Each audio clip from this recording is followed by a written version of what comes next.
So, Druids.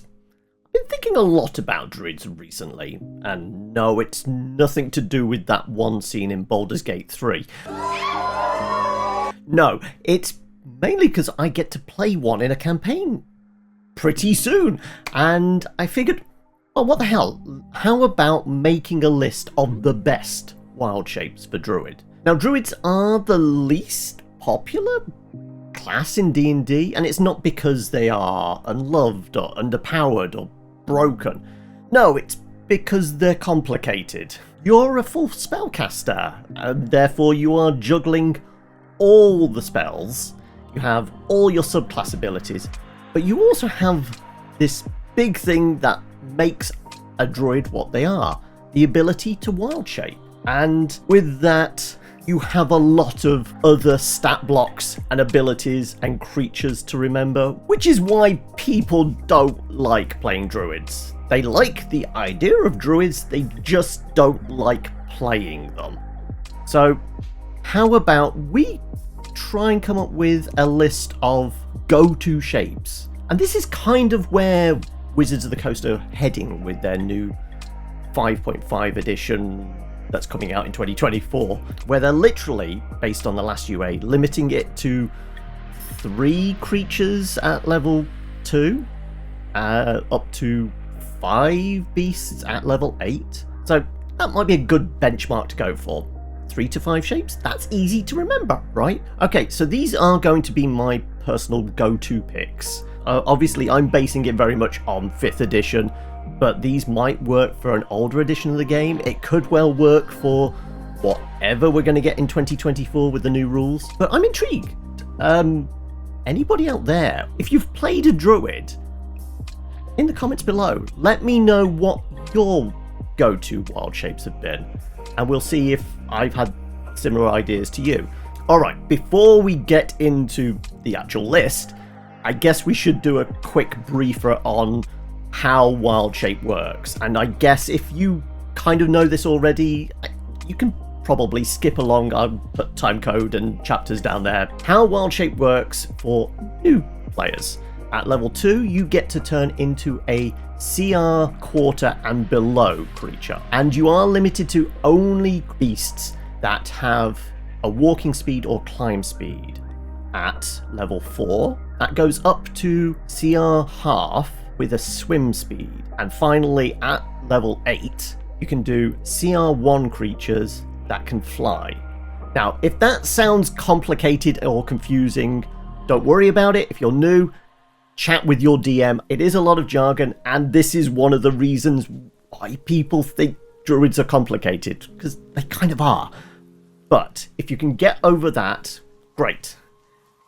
Now there's more stuff. When you are in your wild shape, you get to use all the animals' abilities, their strength, their dexterity, their constitution. But you also get to use your druid's mental stats. So your intelligence, wisdom, and charisma all come over from your humanoid druid form. You also get to keep your skill and saving throw checks. In practicality, that means if you've got a druid with really good perception or medicine checks, and you turn into a dog, well, those checks are going to be exactly the same. In fact, your perception might actually get better because the dog has really keen sense of smell and hearing. But on the other hand, if your druid took a proficiency in athletics, say you're a level 9 druid with a +4 proficiency bonus, you can carry across that proficiency bonus, but if you turn into a CR0 frog, that's not really going to help with its abysmal strength getting out of a fishing net of a small child. On the other hand, though, if you turn into a polar bear with its 20 strength, you're going to end up with like a +9 athletics, and you're basically going to be able to grapple anything. Anyway, now all the caveats and math are out the way, you're going to probably want something that's going to help you sneaking around or scouting out locations. Okay. And you might want something that's handy in a fight. Maybe with a little extra health or some good attacks or abilities. And then finally, something that can help in the exploration pillar of the game. Something general purpose with utility, maybe big enough to be a mount for the rest of your party. These are probably what we're going to go for. Alright, level 2, when Wild Shape actually kicks in. There are some good picks. A popular one that a lot of people go for is the Simple House Cat. Yes, it's pretty common in many urban environments. It's got good stealth, good movement speed, it can climb. But the reason I'm not putting it on my list is, well, even though the cat is famously a nocturnal hunter, it doesn't actually have dark vision. And I have to presume if you're doing some scouting in a D&D game, it's probably going to be in some fairly dark environments, you know, caves, old abandoned corridors, just at night. Dark vision would be handy. I guess my picks for a scout would be something like Spider. It's small and innocuous. It's definitely not going to set off any pressure plates in a dungeon. It can literally hide in somebody's pocket, either a party member or maybe you're trying to follow somebody, just slip the druid in their pocket. It's got some good stealth. It's got dark vision. These are all winning factors for the spider. And the fact that, you know, spiders show up in most environments, even if it is spotted, people aren't going to pay it any heed. But if you want something a bit different, take a look at the fox from Rime of the Frost Maiden. It's got good perception, dark vision, it's got good stealth. It shows up in many environments, from like the snowy tundra to the back alley streets of a city. But its winning factor is the fact that it has a burrow speed. What better way for a scout to get in and out of places than burrowing under fences and such? And should they actually get spotted, well, I guess then you can just burrow down 5 or 10 foot and hide. So if we're just going to pick one shape for scouting, I think it has to go to the spider. But I am definitely putting the fox on my reserve list. Next up, combat shapes. And I'll be honest, at this level, you don't have a lot of good options. You're either going to have less armor or health than your actual humanoid form. But if we're going to play with like 5e rules, there are a few options that will give you maybe another 15 to 20 hit points on top of your total, which is enough to soak up 1 or 2 hits at levels 2 and 3. But this is one of the things that Wizards of the Coast are probably changing with the 2024 rules, where you actually get to keep your health and not add to your hit point pool. So really, you probably want to look for stuff that has better attacks or more unique abilities. So once again, a popular pick here is something like the Wolf. It has pretty good armor with an AC of 13. It's got pack tactics, which is really handy if you're fighting side by side with other members of your party. But if you want something with pack tactics, and presuming your DM will allow you to play with beasts that are, well, basically dinosaurs, another alternative might be the Velociraptor. It has the same AC as a wolf, has like 1 less hit point, but as well as the pack tactics, it also has multi-attack, which at level 2, really only the fighter or the monk in your party is going to be able to get off multiple attacks per round. But my real pick for a combat shape at level 2, and go with me on this, is the elk. Yes, not traditional, but just imagine it charging into battle as a big moose. You can potentially do like 13 or 14 points of damage at level 2, which is enough to take out 1 or 2 goblins, and you are a large creature. You could literally be used as a mount for one of your other party members, and that obviously has a lot of benefits in combat. Plus you have really good speed, so you can charge in and out of battle, or you could use that speed to kind of circle the battlefield, concentrating on a spell. Alright, finally, we're going to need something with some utility to help us explore the wilds. And should we get ambushed, maybe handle itself in a fight. And like the scouts, there are a few good options at this point. So, say you didn't pick up the elk as a combat shape, you could go with something like the riding horse or axebeak, or even the weird riding lizard that has spider climb to act as a mount. But my pick has to go to the cave badger, a medium creature with reasonable health and armor. It works really well in the dark because it has dark vision and tremor sense. But the real winner here is its burrow speed. Mostly because it leaves tunnels behind it. So what better way of exploring the wilds for you and your party than burrowing under that fence you can't get past, or past that guard patrol? Burrow speed will give you more options, and that's kind of what you want in this kind of utility exploration shape. So my initial picks for a level 2 Druid looking to grab their first wild shapes are the spider for scouting, the elk for combat and traversal, and the cave badger for helping with exploration and keeping an eye out in the dark. Next up, level 4, we get to crank things up a bit, going from CR 1/4 creatures up to CR half, and we get a swim speed. This is going to be really useful if you're running an aquatic campaign. But to be honest, most campaigns have their feet firmly planted in the dirt, so maybe you want to pick a creature that has both a swim speed and a land speed. That means for scouting shapes, not a lot has changed. The spider and the fox is probably still going to be your good go-tos here. You could throw in another candidate, which is the poisonous snake, which obviously has a swim speed, and I guess its winning feature is it does actually have blind sight. But to be honest, the spider is still probably the winner here. There are definitely more options for combat shapes at this level.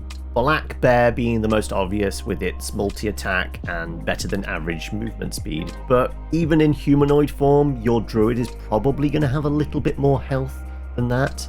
So you're probably going to want something a little extra. Couple of good picks here would be something like the crocodile or the constrictor snake, as they can actually do a bit of crowd control and grapple and restrain with their attacks. Or there's the clawfoot raptor, which has pretty good AC. It's got some really good movement speed with 50 feet, and kind of like the lower level wolf, it has a feature that allows it to knock down enemies, but better than the wolf, it also grants it potentially an additional attack in doing so. So for me, I think it has to go to the clawfoot raptor, but once again, check with your DM whether dinosaurs are allowed in your game. If not, the crocodile is a pretty good alternative. And last up, we have something for exploration, and kind of like the scouts at this level, there's not a lot of new options here. You could trade up your elk for a warhorse, which has slightly better health and faster speed. If you didn't nab the raptor as a combat shape, you could take it as an exploration shape because it has pretty good perception and stealth. But, and this is a bit of a stretch, so check with your DM on this one. You could go for the fiendish giant spider from Out of the Abyss. This is a bit of a monster. It has blind sight, dark vision, it's pretty good at stealth, it can climb, it's immune to poison, it's resistant to fire, cold, and lightning damage. It can pretty much survive in any environment. Also, you get to be a big badass spider. Though, like I said, technically it's a beast, that's how it's written in its stat block. But it does have this kind of slightly fiendish lineage, so that's one to check with your DM about.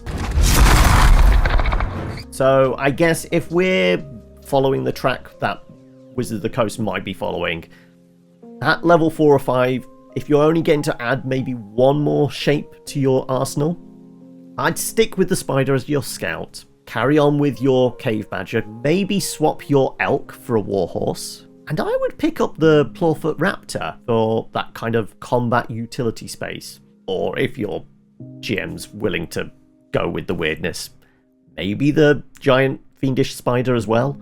Right, finally, we've made it to level 8. And now we get to be CR1 creatures. And fly. Every DM's nightmare. Yes. Flying is going to be a huge boon to scouting. And there's two very obvious candidates here. The adorable little bat with its 60-foot of blind sight, or the ever-popular owl with its 120-foot dark vision, stealth, flyby, 60-foot of flight speed. Let's face it, it's going to the owl as a scout. It's a clear winner here. Now, combat at 8th level. As a druid, you've got a plethora of spells at your disposal. So really the big brain play here is casting a concentration spell and then turning into something with some incredible either run or fly speed and just staying out of harm's way.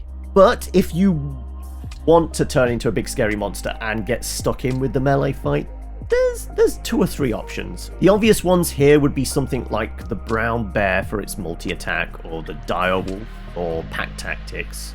Or, you know, you could just combine the 2 and go with the giant vulture, which has multi-attack, pack tactics, and it has a flying speed as well, and is big, so it could be an aerial mount. Just imagine flying around the battlefield with your ranger or your wizard on your back, them hurling down spells, and then you swooping in to, you know, get the attack, because pack tactics is always active at that point because, well, you have an ally within 5 feet.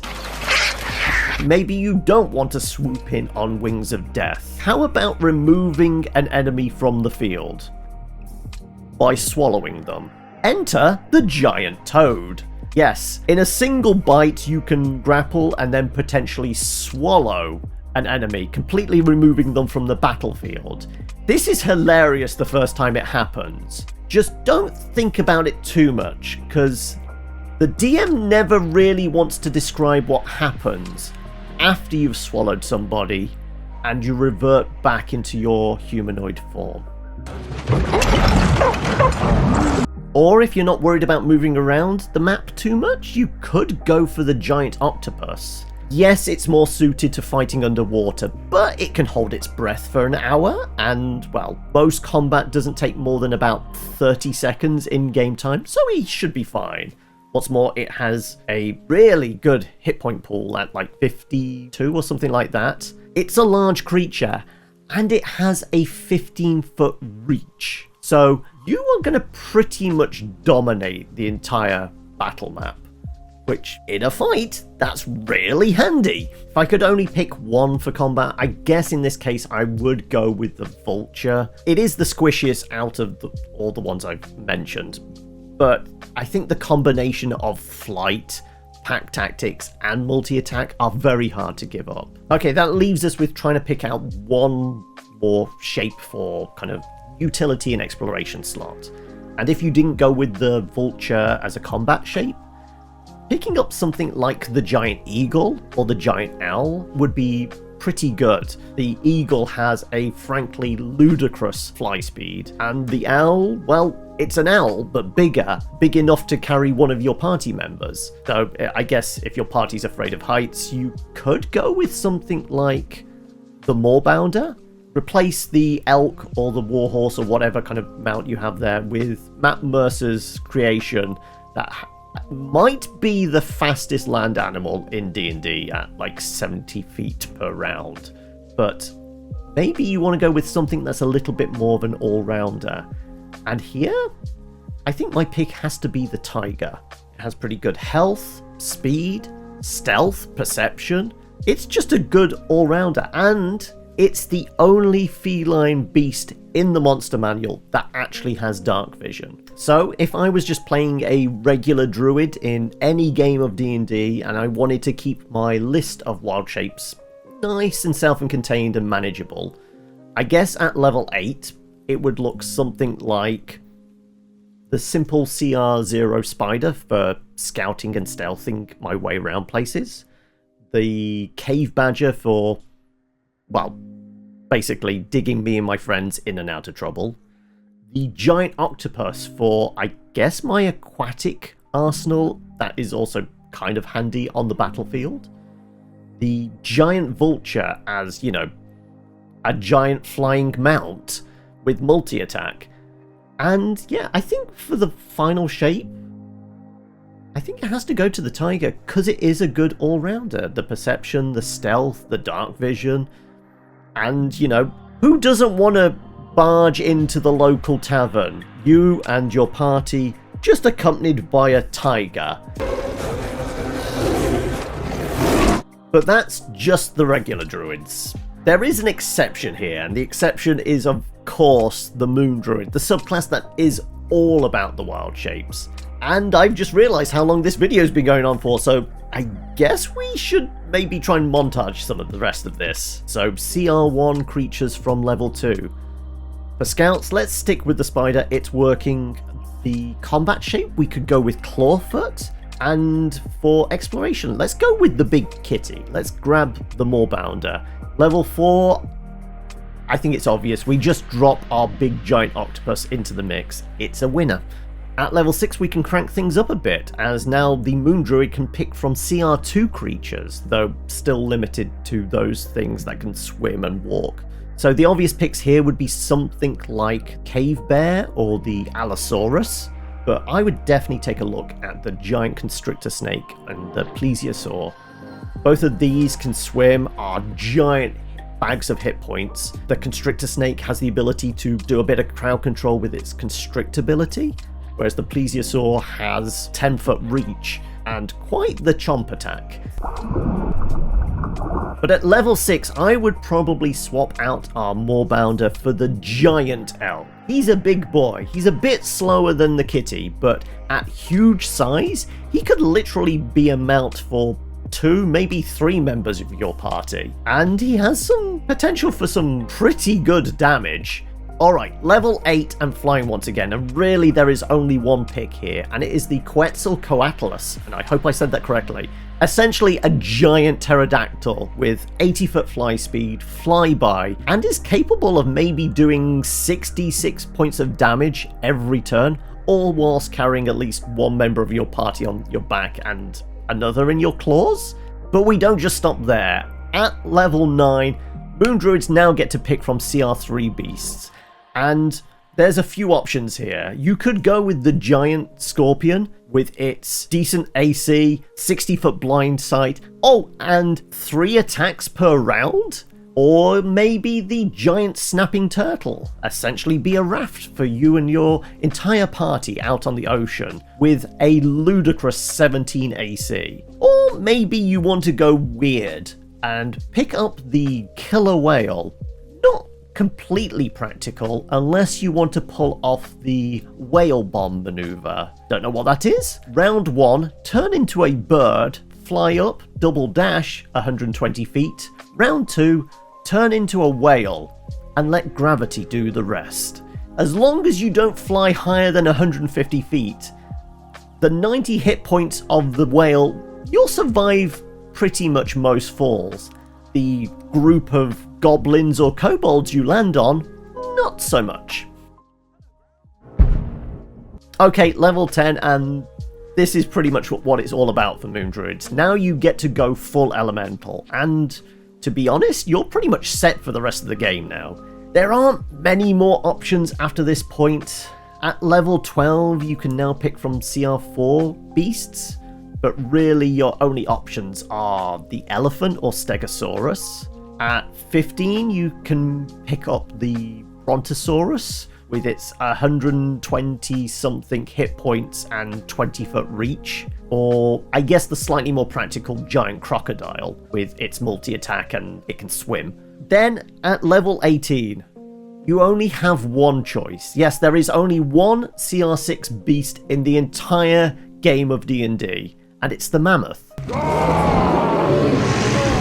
In all practicality, most D&D games don't go beyond levels 12 or 13. So once you can become the personification of raw elemental power, you don't really need to worry about anything else. But if we were to put together this list for a moon druid that reaches level 13, say, what would it look like? I think we're going to still have that CR0 spider. We'll grab the giant octopus because it's hilarious, dropping that into the middle of the battlefield. We'll go with the giant elk because it's a great mount. It does some good damage and can carry half your party across the map. You're going to make me say the name again, the Quetzalcoatlus, because it has ridiculous fly speed, ridiculous damage, and a ridiculous name. Level 10, obviously, we'll grab our elementals, and then I guess for good measure, we'll throw in the giant scorpion and the stegosaurus. And I guess that's our list for the moon druid. But if you're playing a moon druid and you're anything like me, you've probably already got a document set up with all the animals you want to turn into. So your list of prepared beasts is probably going to be a little more than just 5 by level 8. And to be honest, don't feel restricted by anything I've said here. If you're brand new to playing a druid, take this as just advice. Chat with your DM, flick through the monster manual, find animals that you really want to turn into, and who knows, this is the game of D&D where imagination reigns free. Chat with your DM and maybe they will let you bend the rules a little bit. I mean, if any of you have watched the D&D movie will know there are certain monsters that definitely seem more like beasts, so why not in your world, in your D&D game, why aren't owlbears or displacer beasts classed as beasts, and why not turn into those at later levels? Anyway, I have no idea how long this video's gone on for until I start the edit, so we'll wrap things up here. But if you've liked this video and want to see more stuff like this, deep dives into maybe the Druid spell list or their other features, or maybe the features of a completely different class, let me know in the comments below, and I guess do all the YouTube things, you know, liking, sharing, subscribing, all the stuff that placates the algorithm and gets videos like this in front of the eyes of more people. Alright, till next time, enjoy whatever druid you end up playing, and I'll see you all again very, very soon. Alright, bye.